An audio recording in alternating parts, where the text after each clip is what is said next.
एक पिता की रुला देने वाली कहानी। किसी गांव में एक बूढ़ा व्यक्ति अपने बेटे और बहू के साथ रहता था। परिवार सुखी संपन्न था। किसी तरह की कोई परेशानी नहीं थी। बूढ़ा बाप, जो किसी समय अच्छा खासा नौजवान था, आज बुढ़ापे से हार गया था। चलते समय लड़खड़ाता था। अब तो लाठी की जरूरत पड़ने लगी थी। चेहरा झुर्रियों से भर चुका था। बस अपना जीवन किसी तरह व्यतीत कर रहा था। घर में एक चीज़ बहुत अच्छी थी कि शाम को खाना खाते समय पूरा परिवार एक साथ टेबल पर बैठकर खाना खाता था। एक दिन ऐसे ही शाम को सारे लोग खाना खाने बैठे थे। बेटा ऑफिस से आया था, भूख ज़्यादा थी, इसलिए जल्दी से खाना खाने बैठ गया और साथ में बहू और एक बेटा भी खाने लगे। बूढ़ा हाथ जैसे ही थाली उठाने को हुई, थाली हाथ से चिटक गई थी और थोड़ी दाल टेबल पे गिर गई। बहू बेटे ने घृणा दृष्टि से पिता की ओर देखा और फिर से अपना खाना खाने में लग गए। बूढ़े पिता ने जैसे ही अपने हिलते हाथों से खाना खाना शुरू किया तो खाना कभी कपड़े पे गिरती तो कभी ज़मीन पर।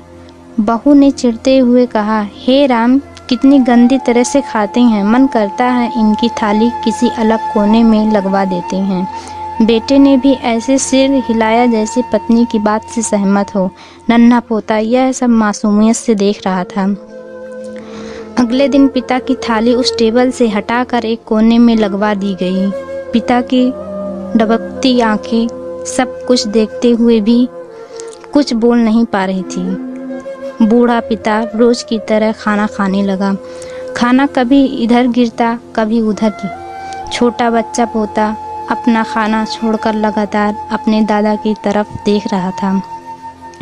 माँ ने पूछा, क्या हुआ बेटा, तुम दादाजी की तरफ क्या देख रहे हो और खाना क्यों नहीं खा रहे? बच्चा बड़ी मासूमियत से बोला, माँ, मैं सीख रहा हूँ कि वृद्धों के साथ कैसा व्यवहार करना चाहिए। जब मैं बड़ा हो जाऊँगा और आप लोग बूढ़े हो जाओगे तो मैं भी आपको इसी तरह कोने में खाना खिलाया करूँगा।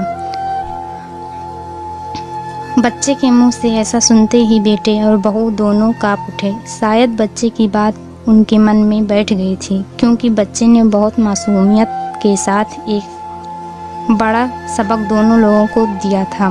बेटे ने जल्द से आगे बढ़कर पिता को उठाया और वापस टेबल पे खाने के लिए बैठाया और बहू भी भाग कर पानी का गिलास लेकर आई कि पिताजी को कोई तकलीफ न हो।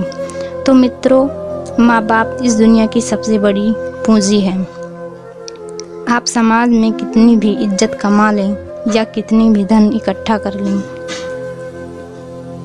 लेकिन माँ बाप से बड़ा धन इस दुनिया में कोई नहीं है। यही इस कहानी की शिक्षा, और मैं आशा करती हूँ मेरी इस कहानी को लिखना ज़रूर सार्थक होगा।